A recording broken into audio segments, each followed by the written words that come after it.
What's an OT? It's occupational therapist. I think it's the greatest job in the world. So what I love about my job and what I love about what I do day to day is focused on the most beautiful things. So we're trying to make it more accessible and more inclusive. So these kids are kind of come to clinic like, who's this guy? I don't exactly. Getting the kid emotionally invested in their own self-improvement. Because like as soon as you can get them emotionally invested, their confidence grows. So achievable. Clarity of purpose. This is Adam's 3 laws of learning, is if something is fun, clear and accessible, it's going to be successful. A lot of handwriting stuff, worksheets. Who's interested in that? So I'm just going to phone it in. It has to be fun first. They have to know what success looks like. If you notice yourself saying your child's name more than twice in a row, a little bit of a red flag there. This is really the sweet science of confidence. You can't just park the child in there and be like, calm yourself down. You've got to be helping them through it. If you do it right, it works. If you don't do it right, it doesn't work. It's amazing how something we think is so small actually influences so much in their life. If you haven't heard about Adam the OT here in Dubai, then make sure you watch this episode. Adam is a pediatric occupational therapist, as well as a father of 2 and a martial artist. He's got an obsession with martial arts just like me, and we are here to tell you today just how valuable martial arts can be when we're working with children with additional needs, children on the spectrum, children with ADHD or autism, children who are struggling with various disabilities. Adam has years of experience helping young people navigate some of the most practical challenges that they face in life, using now martial arts more than ever. So today in this episode, we're going to give you a deep insight into how martial arts can be so beneficial for young people and how you as parents can help your children using the techniques that Adam talks about through his OT workshops. I hope you enjoyed this episode. So welcome, Adam, to the Warrior Academy podcast. I'm delighted to be here, Seb. Thank you very much. We were just talking about how when I first moved to Dubai, you were actually one of the first people that I got in contact with. And we had a chat. We were in, was it Business Bay? And Yeah. Liz Cafe in Business Bay. And Dubai is very like that. So Dubai, any work, so I'm here, 11 years, my goodness.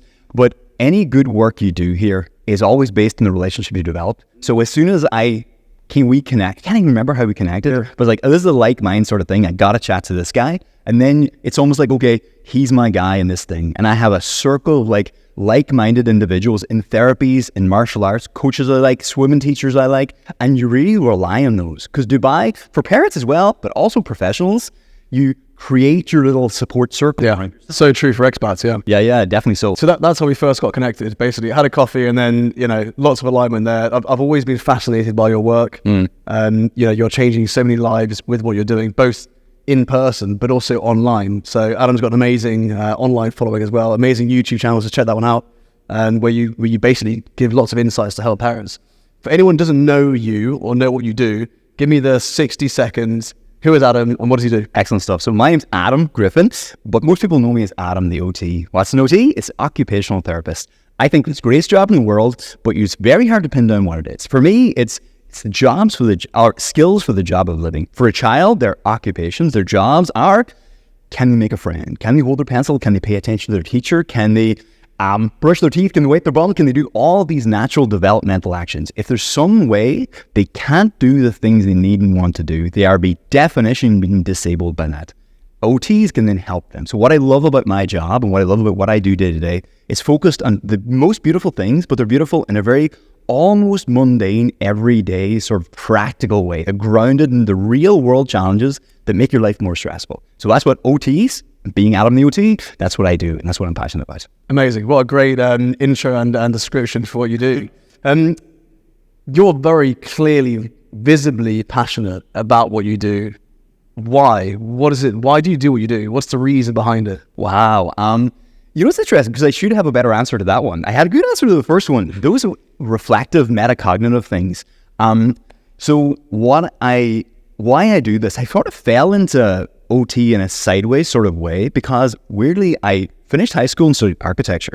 Didn't like that. It was too tabletop sort of. So you studied architecture at uni? Yeah, I did. I did a year in architecture and then... That's exactly what I did. I studied architecture in Denmark for a year at uni and then I left. Let's see, there's going to be a lot of alignments. This is going to be very boring to anyone else, but there's going to be a few alignments because when I was doing that, I was very bored and I would go and train in the gym. I was a lifeguard at the time as well, as a part-time job and a barman and very Irish sort of thing.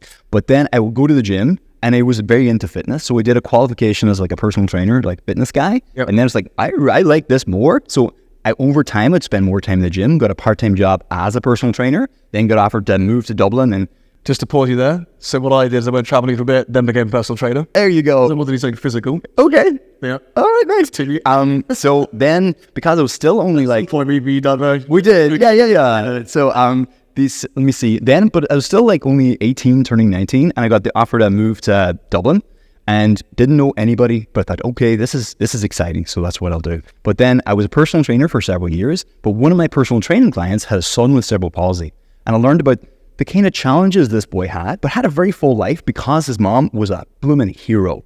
And she worked with an OT, and together, child, parent, and therapist all working, supporting one another. It was a collaborative effort.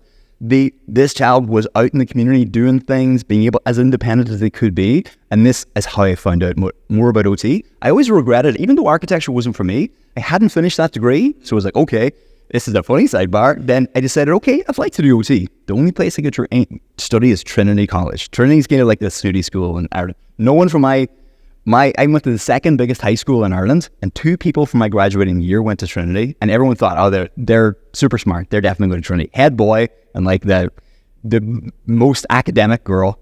And at the time, I'd started seeing this girl who's now my wife. Her name's Amy. And she suggested I do it. And so to impress my then girlfriend, I was like, okay, I'll apply. They're never going to let me in. Applied, got interviews. I was the only guy interviewed for this course because OT is vastly done. It's very female dominated. And then got accepted and spent 2 years feeling a total imposter.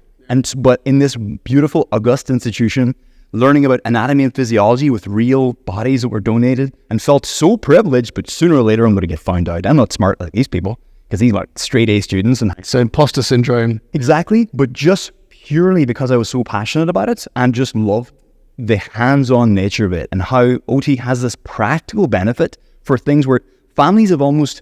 Sometimes they feel like, well, life, it's got to be this hard. I'm just going to struggle through it. But OT can help work with you to get the tools you need for adults or kids or people recovering from injury or stroke or anything else. It's so diverse, the job. Then I was like, wow, it sounds very grandiose. And Irish people were quite sensitive to like self-aggrandizement or big grand statements. They're like, okay, but it really is making a difference. But making a difference with the person who's already doing all the hard work. We get to step in and say, let me help you carry this thing. Let me help you make your life just a little bit easier in a nice practical way. Yeah. And it's all experience-based, and it's kind of lovely. Amazing. So how many years have you now been practicing OT? So, what is this? I mean, OT for 12 years, and the vast majority of that, almost all of it in pediatrics, so working with families and kids. Majority of that time here, in Dubai, yeah. And that was entirely because the job situation in Ireland was pretty bleak. It was coming out of like the financial crisis. A lot of jobs were coming from the national kind of version NHS called the HSE. So a lot of new graduates. And then someone spoke to me and offered me the opportunity to come to Dubai and develop a service for teens and young adults who had disabilities, people with determination, as they were then, the title was changed to. And then there was lots of pediatric services, but not much to think, okay, these are kids, then they're teenagers with these difficulties, then what? So there wasn't that much work in job support and community integration and lifetime independence and all of this. So that's what I came over to start one of the first services in that area. Had no idea about Dubai or anything. I got the phone call pretty much on the Thursday, had the conversation. 2 weeks later, I had this cohort of young people and said, this is a city you don't know, and let's make something happen. So with that, Dubai is so good for people with that sort of temperament of like, okay, impress me. So do something interesting. And if it is valuable, you'll find someone who will recognize the value in that thing. And that's why, I thought I went from there. So over a decade of working in Dubai, you must have seen the approach to OT change a lot over the years, right? From parents and, from the professional side as well. Yeah. And this kind of goes hand in hand with a kind of in Dubai is almost like you could use it as a teaching case for this, where when I started off, say if I went to employers looking for people who are interested in being supportive, and there was a lot of well-intentioned ideas. There's a lot of things like, we'd like to help, but we don't have a precedent. We don't have a script of what that would look like. But then you had the leaders of the country say, we are going to make this not only supportive, but the most supportive and a genuinely inclusive place for all citizens and all residents. And that's, again, the cynical side of me coming from Ireland, where we have sometimes big government statements and they don't pan out exactly. We're like, okay, let's see how that plays out. But they really committed to it here. And that was fantastic to see. So then you've seen I work within like the sort of, what you call it, the CEOs and the Chamber of Commerce in Dubai of the heads of like Frito-Lay and Puma and these companies and Hilton hotels. We're like, put me in, coach. You tell us how we can make this happen. And you're like, oh, fantastic. This is amazing. So then it wasn't even from the ground floor level. It was from the very top, and everyone else was on board because it was this groundswell of support in this positive direction. But then you see how families can check in with this. Because the longest time, families were kind of left to put this together themselves. So connecting with things like they have the people with the determination card. So if you get the card, there's a pathway. It's very explained online now. Then it gets you access to, for example, a child with determination and a helper into the cinema for free, or Ski Dubai, or these places. So we're trying to make it more accessible and more inclusive. And that's only increased in kind of... I've certainly seen that, even you know, I've only been here almost 5 years, and I've certainly seen a massive shift to inclusivity across the city. Yeah, and even in terms of what you'll see visibly, and when I work with a lot of schools, and the push to make schools inclusive as well. And it's interesting because I see it from both sides. So I speak to parents and I hear the teachers' challenges as well. If they have a class of like 25, 28, 30 kids. How do they manage that, all the unique needs? Exactly. Because one of the things I find about schools as well is there's a lot of pressure for parents. You know, we want you to provide for us the specific needs for our child. And if you're one teacher with 15 students, that's actually quite difficult to do, right? Very much so. But when you hear both those conversations separately, they both are entirely rational and they both make sense. It's the clash between the resources and staffing and tools and how to do that. Like, what I love about my job, again, is most of the situations I step into, everyone's already working really hard. School are trying their best to kind of get through the day and put together what they have, but there's no new problems in this area. Kids have been struggling with the same kind of diagnosis, the same practicing. Give me an example, you know, of 5 years ago or 10 years ago, what were the classic challenges parents were facing when they were approaching a school for inclusivity, which are now resolved, and how are they resolved? Yeah, it's more, say, I'll take a practical case. Say if I have one of my boys, I got a lot of kids who sometimes I am not the first person they'll see. They'll see other therapists or school counselors, and then they've been kind of struggling for a little while. They've lost traction slightly. So they'll come to see me. I have a child, example, I love working in as executive function.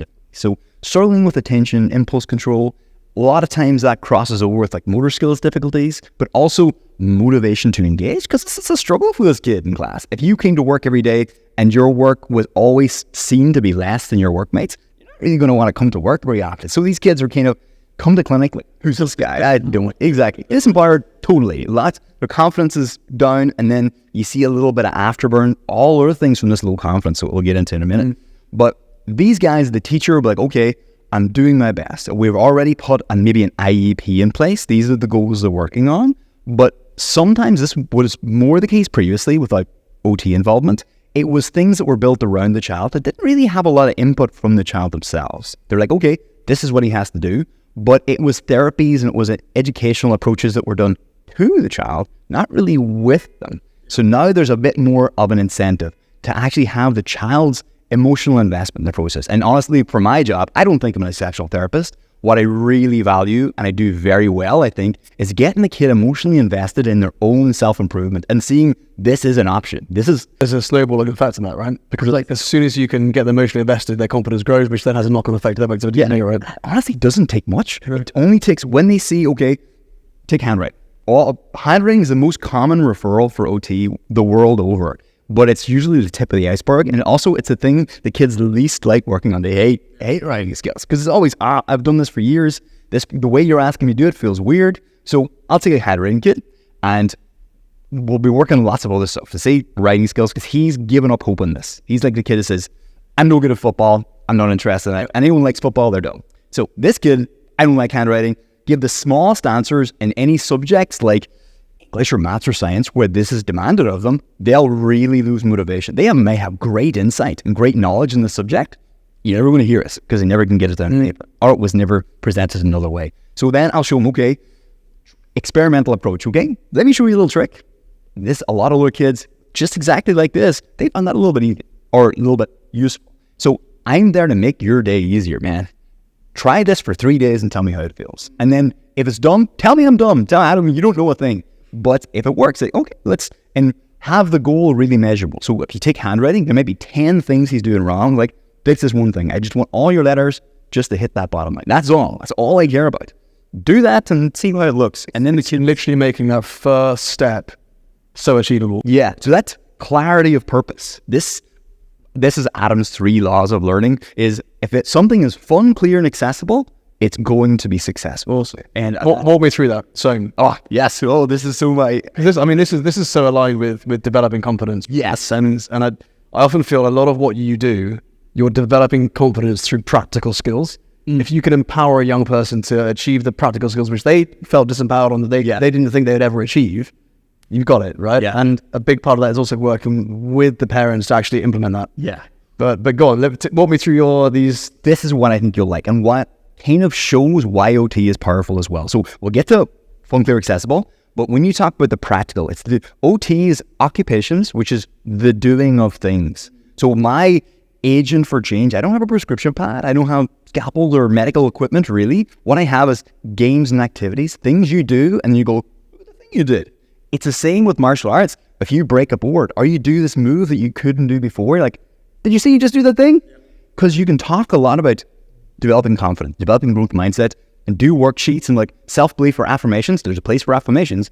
But when you see a kid do the thing and surprise themselves, like an example, I'm going to do today, actually I do it all the time, is doing like in-hand magic, like tiny, simple magic tricks. But they'll learn how to do it in one session. Then they'll show their parent who doesn't know how to do this.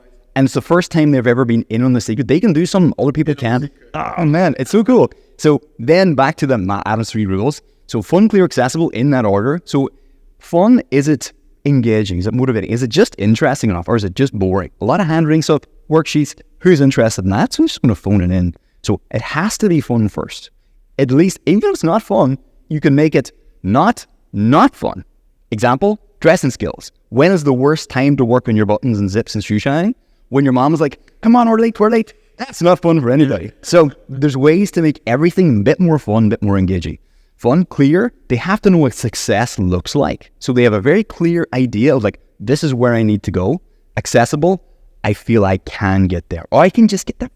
I do that. Maybe if this is too hard, this is too vast, this is too amorphous, I can break that down and think, okay, what's the first step towards success in that area? So this is something I tell a lot of my like learning support assistants, LSAs with kids, that when I have a teacher introduce an activity, I'm going to not hope the kid pays attention, I'm going to pin his attention to the table. And not anyway physically, I'm going to make this so undeniably interesting that I've got their attention.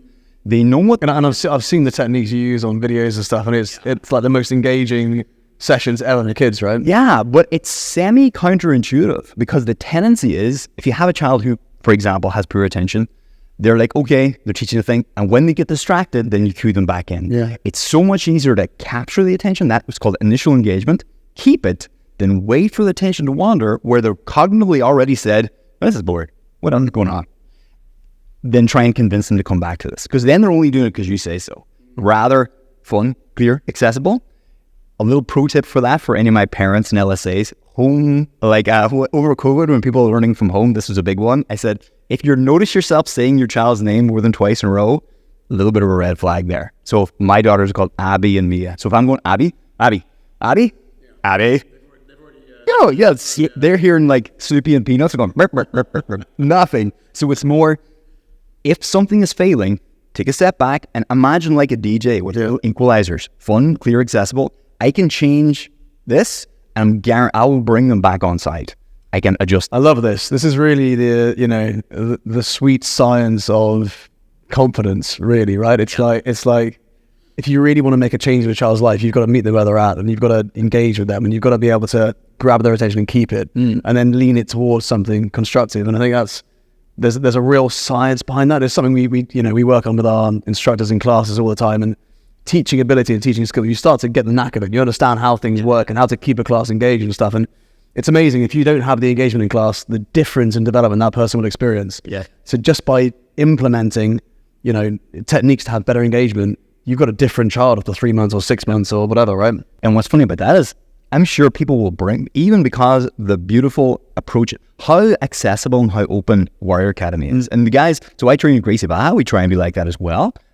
But I think the martial arts community on a whole has become really almost like a standard bearer for this, because it's things people like, oh, it's a little intimidating. Or maybe it feels like you see someone do spinning kicks in Taekwondo or throwing up bolos and flying arm bars in Jiu-Jitsu. And it's like, well, that's magic. Clearly, that's like seeing an Olympic gymnast. Like, I can't do that. Yeah. But then you realize, okay, this is practical stuff, and here's how you get there. And that's even for young kids who were feeling maybe they're not very confident in themselves as a physical entity. They don't have great body awareness. Maybe they're picked last for football. They avoid physicality, but it can still, there's a way in for these guys and a way to develop them. You'll see at the end of a jiu-jitsu class, a kid now, maybe they're only like 3 or 4 weeks in, maybe they've got their first stripe on their first ever belt, but now there's something they can teach someone who just walked in the door, and that level, what that does for developing confidence is just, they're kind of magical. It's that leadership aspect is so valuable, and I mean the Warrior method, right, is community inspire, challenge, lead. And if it's your first class or second class, you're likely to be asked to come to the front of the class with the instructor and teach something you've learned within your first 2 weeks. And so we have students who are white belts, 4-year-olds, 5-year-olds who have never even put their hand up in class, coming to the front and teaching something. Yeah. And that is just such an empowering thing. Some of these students are so nervous, they're just standing next to the instructor while the instructor does, the teaching, 1 to 5 of this technique, and they're trying to copy them. But gradually, by the time we do a grading and parents come to watch, they sit at the back on these chairs here, and they watch their child at the front, and they've never heard their child speak in public.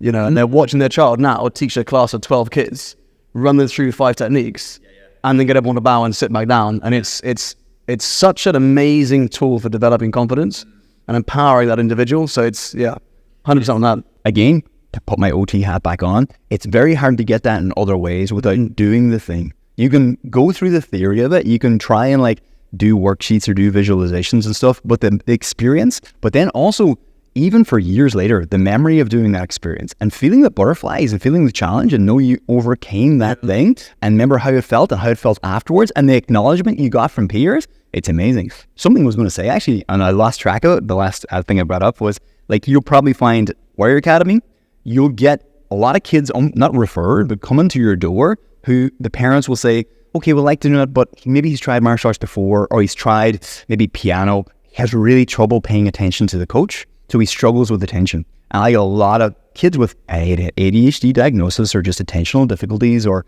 saying, oh, he can never pay attention in class. But then parents are sometimes really surprised how much he can attend when you get that first fun part.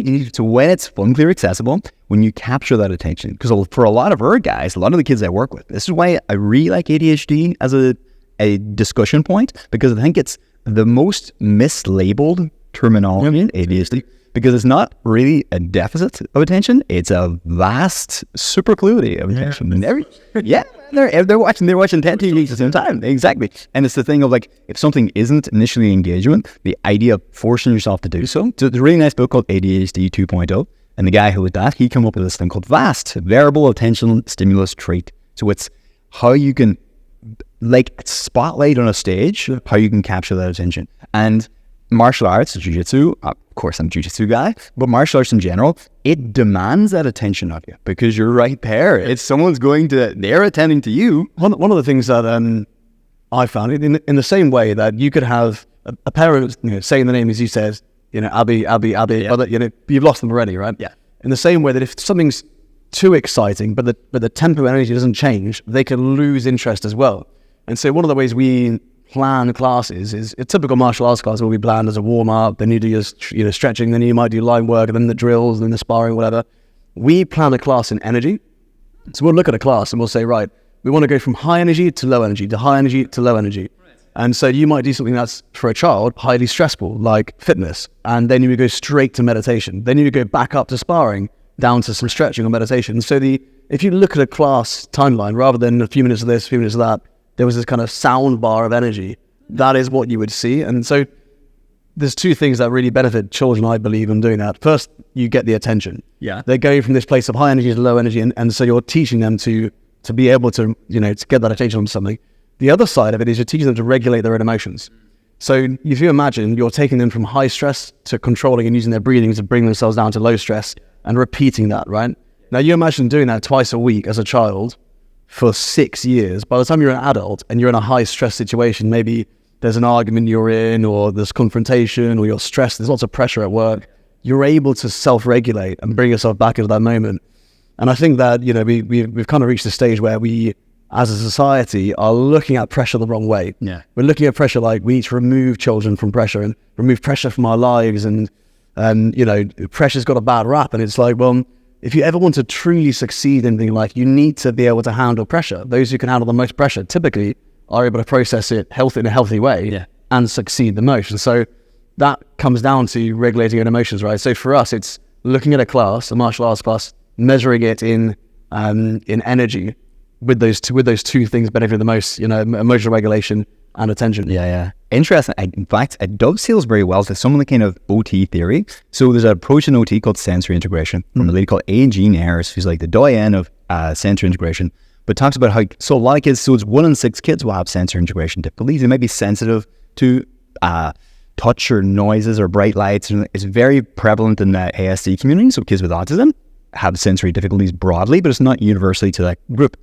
I'll have a lot of schools, for example, have sensory rooms and have kids having movement breaks. Tell me about sensory rooms, because this is a bit of a topic for you, right? I've read some of your recent stuff, and yeah. So I actually posted one little picture by a lady called Neuro Wilds on Instagram, and she is a neurodiverse individual herself. She's on the autism spectrum, but she has beautiful artwork. And some of the visuals are really they're a great way to represent some of these difficulties. So it was like essentially a bare room saying, this isn't a sensory room, this is trauma. So a lot of exactly. And so I did a little presentation. I actually did it to one of the schools here at the beginning of the week, and it was so well received. And the response from teachers and therapists it's the most shared thing I've ever posted. I just threw it up like, oh, I thought it was interesting. Mm-hmm. But this idea of we use sensory rooms to do that thing you said. Like, a kid is struggling and maybe someone will say, oh, he's very energetic, he needs a movement break. I was like, okay, let's see. So they bring him to a therapy room or a sensory room, which is just void of any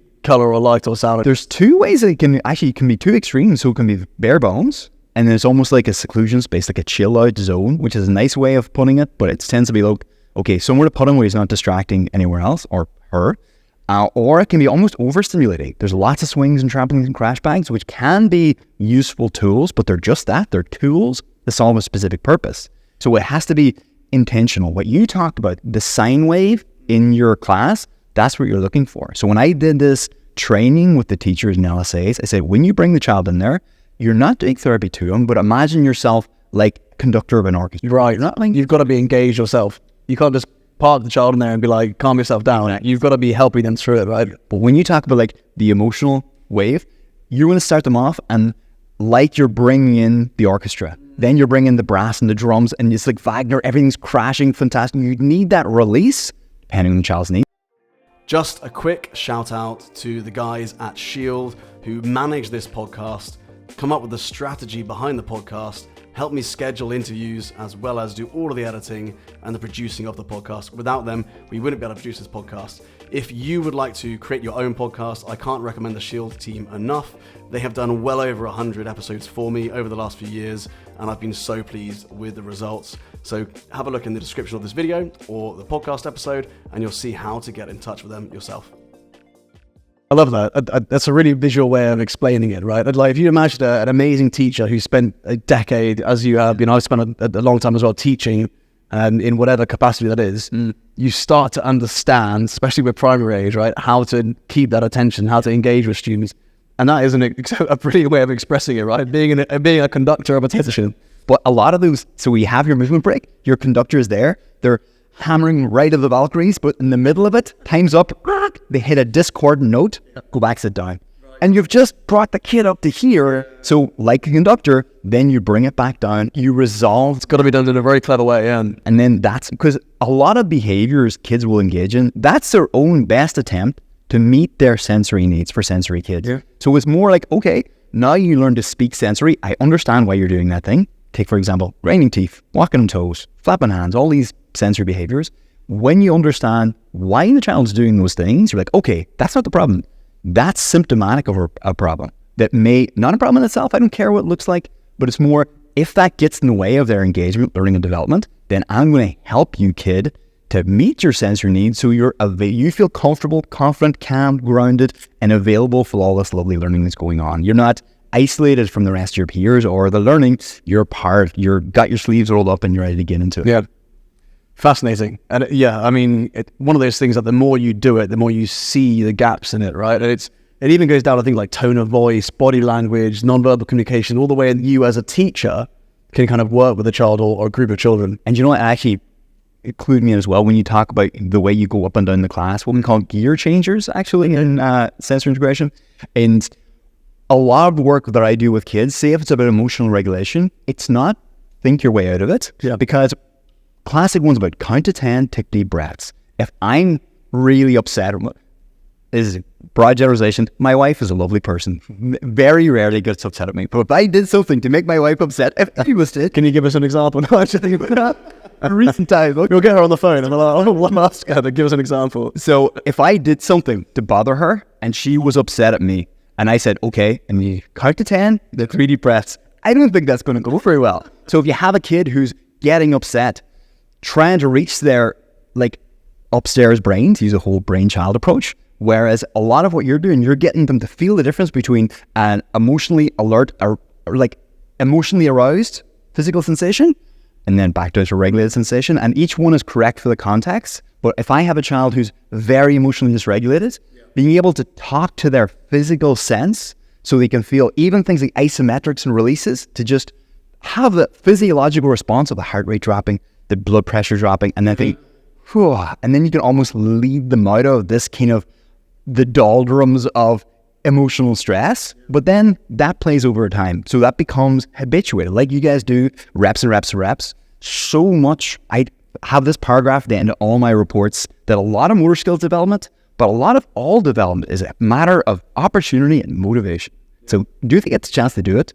And are they engaged in doing that thing? And just, it's repeated and repeated. Because a lot of my guys have a habituated stress response. Because when something is frustrating, this is the path of least resistance to get upset about it. I don't like this. The cognitive dissonance doesn't feel good. But we can then try and just turn the ship and think, okay, this is my favorite thing to do.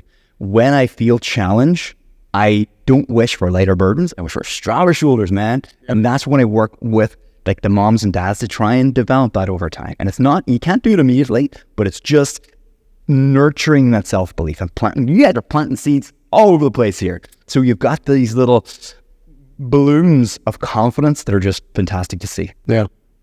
Yeah, very, very aligned with a lot of what we do. It's really fascinating to hear. And it brings me back to one of the times we first, when you first visited the Warrior Academy, which was for the Not a Victim Summit. Sure. And we had 5 or 6 thought leaders within their sphere of work, talking about some of the biggest challenges that parents face. One of those challenges is bullying. So that's a really good video where we go through, I think about 60 minutes long or so. We go through the most common questions that parents have and the biggest challenges they have. Bullying is one of them, but what do you identify as the biggest challenges that parents face? Maybe not just here in Dubai, but in general, which you help them with. Interesting. So it would be anything that's, like I said at the very beginning, this is the kind of broad, it's so broad, it's almost nonsensical, but I'm going to pare it down then. So if there's something that's stopping the child doing the things they need and want to do, and that can be something very clear and obvious, like they have motor skills difficulties. So their handwriting doesn't able to show their learning in a subject, but it also could be their social skills are getting in the way of their making natural friendships, because that's such a protective factor long term. That's something they're going to it's socializing with their peer group. That's massively important at all ages. It's amazing how something we think is so small actually influences so much in their life. Exactly so. And then so we have the motor skills difficulties, sensory difficulties, a lot of kids with diagnoses like autism and ADHD, what's called DCD, or it's called dyspraxia, developmental coordination disorder. But these named diagnoses, the challenge with that, I love working with these populations, is it makes these groups seem other than all kids.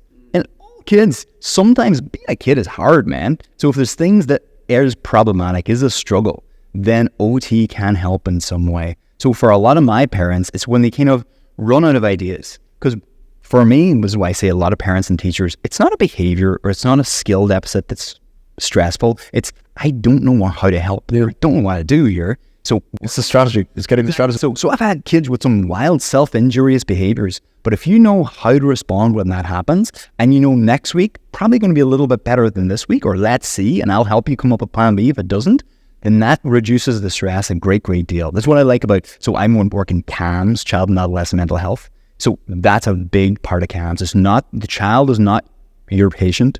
The child, parents, teachers, everyone around it, what will genuinely make a difference. Yeah. So this is a long way to answer your question, but those challenges, like for me, it's how it all comes together. That's why it's hard to pin down skills for the job of living, blah, blah, blah. What does a child need to do to engage in the natural developmental opportunities for childhood? It's all of that. But then you see it as little finite examples of trouble paying attention. Could do much better in school reports and things like that. Sometimes very precocious, but still struggles with confidence and making friendships and things like that. So anything that's a challenge for that child's lived experience, or the parents, or the dynamic at home or in classroom, parents will find their way to me just from other parents, and that's what we can do to help. Very similar to us. It's you need parents to lean in to what you're doing, right? Like the same with the Warrior Academy. If we're trying to develop a child's confidence or conduct or concentration, that it's not so much just the child we're working with. We've got to work with the whole family unit, and we've got something called the communication triangle, where the student's actually in the center of it. And so that we work on developing that communication triangle between the instructor, the parent, and the teacher of the homeschool, that whoever's at home with them.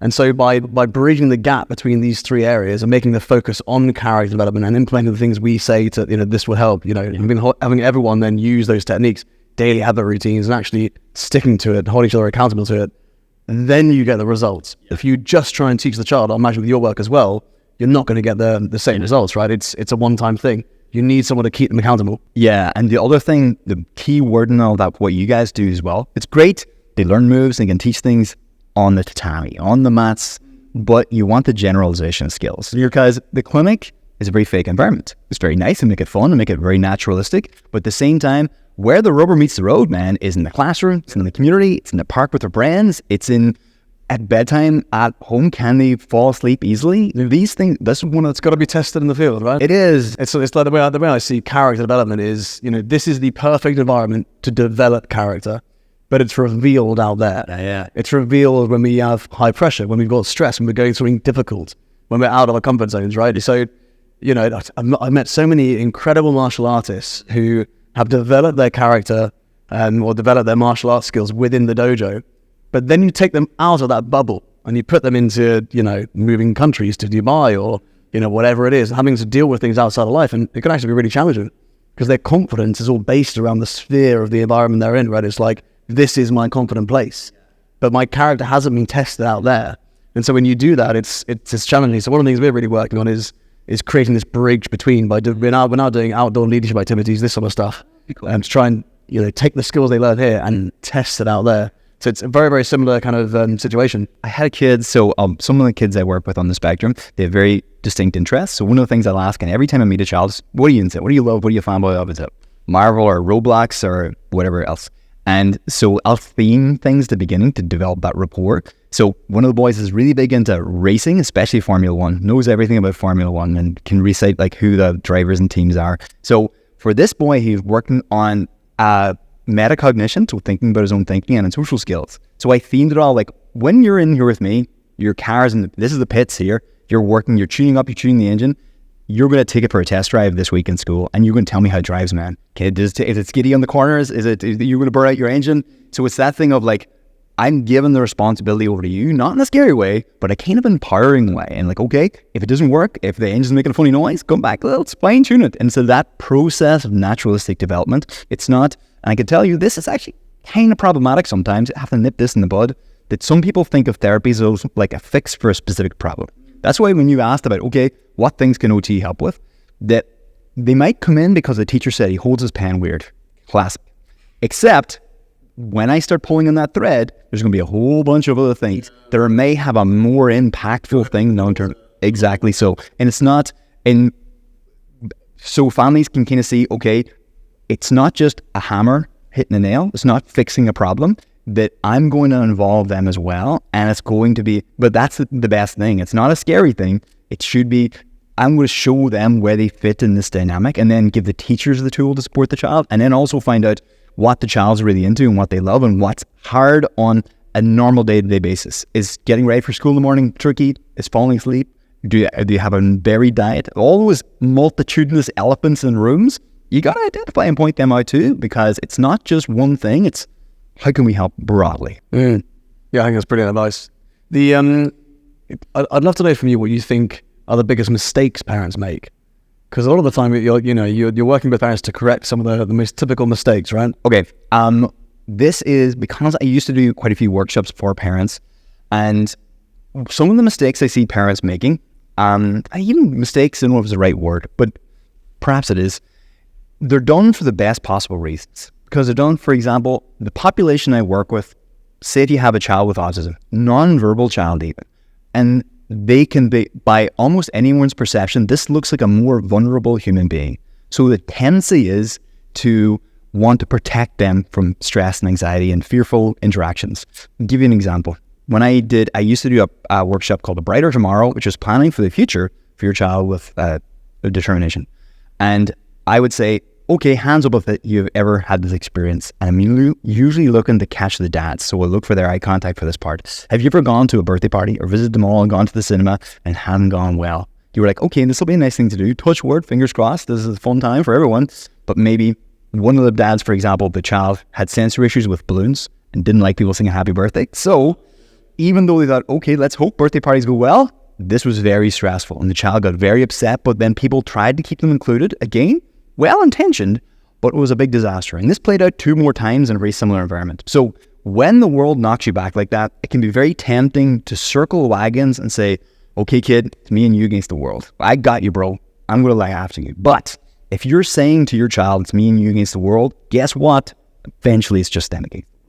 Because you're trying to protect them. When I get goosebumps saying this now, because I have my own, I'm daddy of daughters, 2 girls, and my natural intention is to protect anyone who looks at them sideways. If I'm in the playground, another side. But once you're a parent, you realize it's that balance, right? Take one of my daughter's shoes and throw it up on top of a thing. And I was like, no, yeah, exactly. But then I'm like, okay, no. And then seeing big sister step in and have a word, I was like, okay, step down, daddy. And got my OT hat back on. But this inclination of, okay, you're trying to protect your child. And then even for things that are stressful or socially stressful or challenging physically, like, oh, no, they need those positive stressors. They need those, and it's not just theoretically, they need to experience that, because that's how they develop their own self-belief and be able to do those things. Do you think we ever protect our kids too much? 100%. Do you think we wrap them in bubble wrap as a society? We definitely do. I'm even hypocritical of it, because I'm a therapist. We're hypocritical of everything. But I know this is the wrong thing to do, but I'll have to catch myself at doing it. For example, my daughter Mia, glorious little, she's happy birthday Mia. She turns 8 this weekend, so happy birthday Mia. But she does not like tying her own shoes or putting her own shoes on or socks on. She'll run up and throw her socks at me and say, Dada, put my socks on. To which I will always say, they won't fit me. And then she will roll her eyes. I've made this joke for years. But yeah, exactly. So maybe that's the reason I do it. But I know, okay, she should be doing herself. I'm nurturing independence, blah, blah, blah. But it's also a sweet little thing between me and her we've always done. So I'm like, okay, the balancing act, but it's still, I want her to develop that independence at the same time. So we definitely do protect our kids too much. So, but at the same time, you're thinking, okay, I want to expose my child to adversity. But how do you do that in a relatively risk-managed environment? Even to the extent of, like, when I was kids, parents send you off to the shops to get something. And you'd go out on your bike in the morning and not see you. That would be considered abusive. Now you're like, oh, so many people calling social services. But for places like Warrior Academy or Jiu-Jitsu, where you get to pressure test some of these skills, the kid will certainly feel challenged and may feel knocked down. You may get some tears as well, but then in an environment where you can get picked back up, and they have lots of peers, not even adults, but peers who can just help them on the way. And that, again, planting those seeds of self-confidence. And it's not something they can just read in a worksheet. They got to believe it in their bones. They have to really believe in themselves. and then how that can translate broad, like the whole Miyamoto Musashi thing. If you can do it excellence in this one area and generalize it to all things. Amazing. And you mentioned martial arts. Let's get into it. We got this long, so maybe yeah. We need another 3 hours, I think, to tackle this one. You're a massive fan of martial arts. Like me, you studied jiu-jitsu for a long time as well. And, we've both seen the massive benefit of martial arts for young people, especially children with additional needs, autism, ADHD, and so on. Talk to me about that. If you are a parent with a child who has autism specifically, let's go into the specifics of this, right? If you're a parent with a child with autism, how can martial arts help you?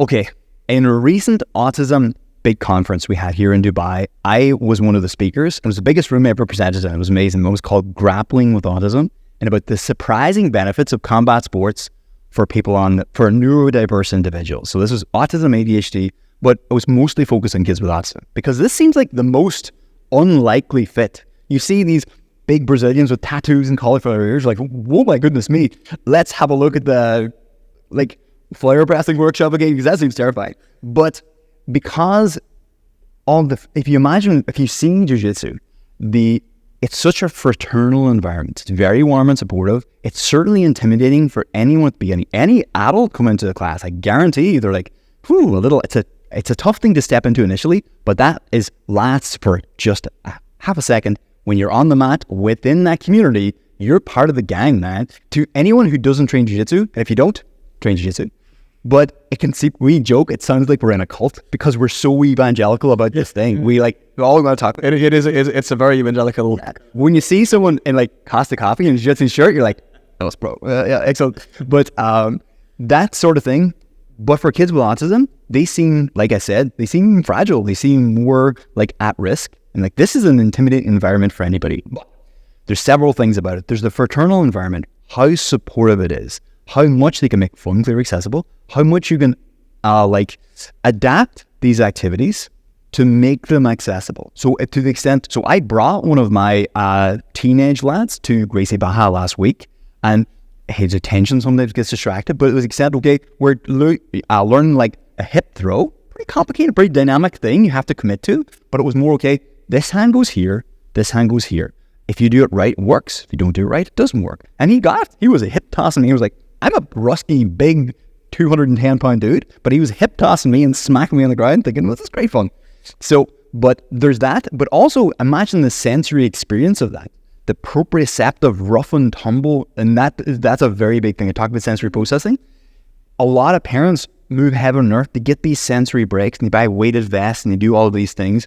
That's good. It's admirable, but your sensory experience is everything you do in your lifestyle. So going swimming is great, going for bike rides, but the rough and tumble, push-pull sensation, that also, it's like a conversation you're having with another human being, and even though it looks like you're fighting, I say we're going to play jiu-jitsu because it is almost like it's a dialogue. It's push and pull. I'm trying to catch you, you're trying to catch me, and it's a beautiful thing to watch. If you see maybe not two white belts who are brand new, that's not so pretty to watch, but if you see two higher level players, and it's really cool. It's like a game of chess. And you look for this, and then you got that, and all about balance and muscular tension. Strength is an aspect of it, but only a part of an aspect of it. And that's why I think it's fantastically good. But for these kids who maybe they are not part of a social group in school, and parents will look for play dates and things that maybe they're hard to find, especially as a child gets older and the things they're interested in are more different from their peers. Now, this is a group they can feel part of. They can go to anywhere in the world as a Gracie Baja Club. You can train here. You're part of the gang, man. They even get to wear t-shirts. They have the logo. They're part of that. They feel a sense of belonging, and their family are included in that too. They talk, even on the gi in Gracie Baja, it says, was this train like a family? Oh no, train like a something, team fighting like a family, something like that. No, that doesn't sound right, fighting like a family. But okay, train like a family. But there's definitely the word family is in there. But they talk about this Gracie Baja family, and they really, really lean into that. It's very much a part of the ethos.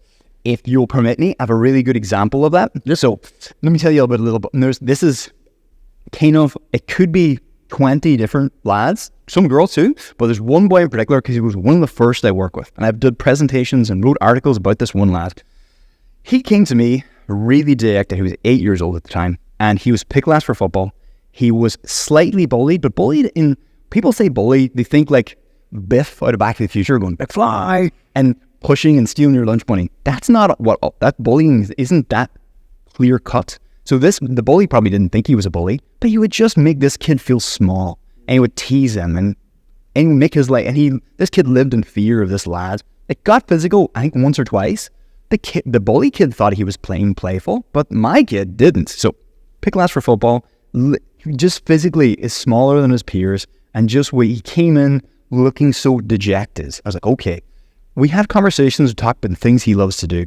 We're working in motor skills, we're working executive function, attention, problem solving, because when this little boy, when he was presented with something not only that was difficult, but even if he perceived it as being difficult, it was like he didn't immediately see, he was like, well, I can't do this, and like he would lose it, and then he didn't get picked up in classroom straight away because he wouldn't make a fuss. He would just sort of slide back into the shadows and say, and just drop his head. So this little guy, I started doing a little bit of jiu-jitsu in session. So I sometimes use some jiu-jitsu moves just because the idea of a little guy being able to do a sotogari and put me on my back, I didn't fall down on purpose. He put me down and put the understanding, don't do this to your classmates. But even that thing, I was like, oh, I do it as a warm-up. Then he really liked that and said, oh, if you like this, got him into a few other physical. So he started swimming, he started doing a few things, but then he wanted to do a jiu-jitsu trial class. I was like, okay. I wanted to make sure this coach was going to be supportive. He went in there, okay? Goes out of my head, and I see him back next week, and he's buzzing. And even after he had done 2 classes that week, and his mother said, this is strange. He's never been so passionate about anything physical before jiu-jitsu. And then he come back week after week. He came back in once, and he had a fat lip. I was like, uh-oh, maybe this is going sideways. But he was delighted to show me because he was saying a kid got him this thing, and he didn't tap. I was like, okay. Important learning experience, do please tap. But he was like, he got out of that, and then he wanted to show me his Americana. He wanted to show me how he got this move and what they learned in the last class. I was like, this is fantastic, this is lovely.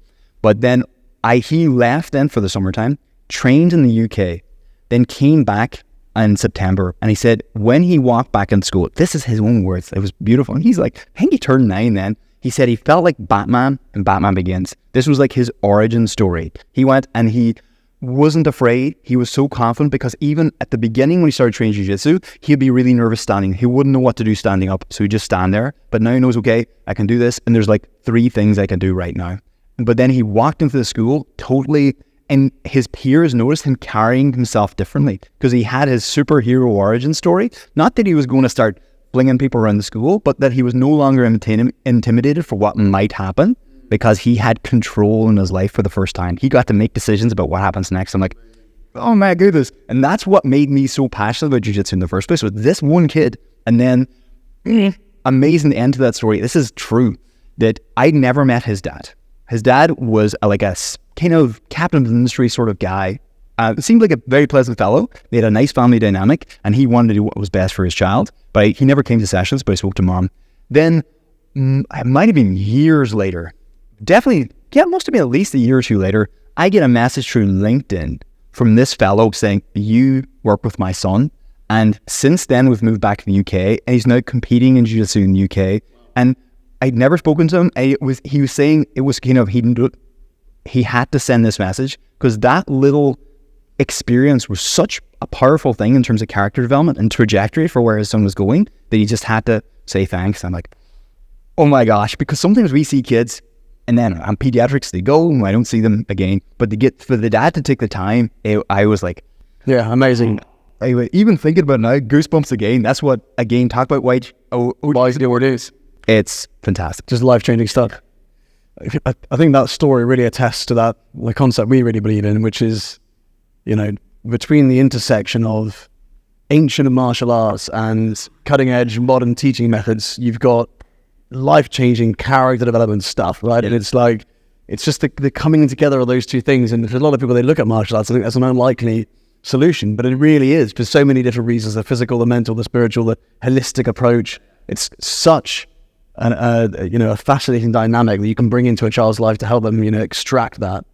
And so, yeah, I've heard lots of stories just like that, but it's amazing to hear from an OT specifically who is a real, advocate for martial arts on that. And, hearing your talks and stuff, it's obviously very inspiring as well. Yeah, I have a YouTube video, it's one of my favorite ones I've done, is about why jiu-jitsu, martial arts in general, of course I'm going to say jiu-jitsu, because it's my number one developmentally rich activity. I try and encourage all my kids to just try out. And it's not very, jiu-jitsu in particular has a very high fallout rate from a lot of clubs, from adults as well. Most people never get to that blue belt, man. They will, because especially if you go in there with egos, it's going to knock that down very, very quickly. But then for the kids who come in, and the richness of experience and how much that can affect their attention in school and their self-belief and their confidence and their interactions with their peers, it's so broad. Again, we still sound like we're like a cult thing because it sounds so grandiose. And the only way to do it is gotta get on the mats, man. Take your shoes off, get on those mats. Yeah. I think that's brilliant advice.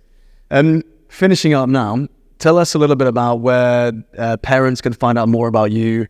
If we at the Warrior Academy want to refer people to you, where can we send them? Yeah, absolutely. So I'm head of occupational therapy at a place called Kamali Clinic. But then, so you can reach me through Kamali Clinic, or the best place for most people find me through social media. So I have the YouTube channel. There's like about 70, the YouTube channel was nominally started for very practical motor skills activities that you can do with your child at home that require no setup. That was over COVID because a lot of families wanted that sort of thing. But then, so you find me material on YouTube. Instagram is where most people find me because I post there very, very regularly. And I like talk about fun, clear, accessible. I try and be that last one. I be as accessible as possible because every parent who messages me, I pinky swear I'll message you back. And if you're not able to see me, send me a message of the difficulty you're having and I'll help you connect with the right kind of support, the people you need. And I have such a nice community now of fellow OTs, not only just in Dubai, but in the Middle East and all over the world now, who have kind of found me from just posting on social media and stuff. Then you become a bit of a lightning rod for therapists with difficulties, but also families who don't know where to turn, then turn to me and I'll do my best, I promise, to help you out. Amazing.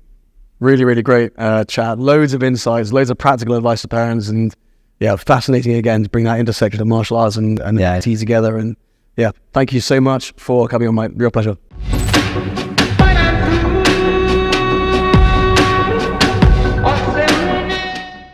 I really hope you enjoyed today's Warrior Academy podcast episode.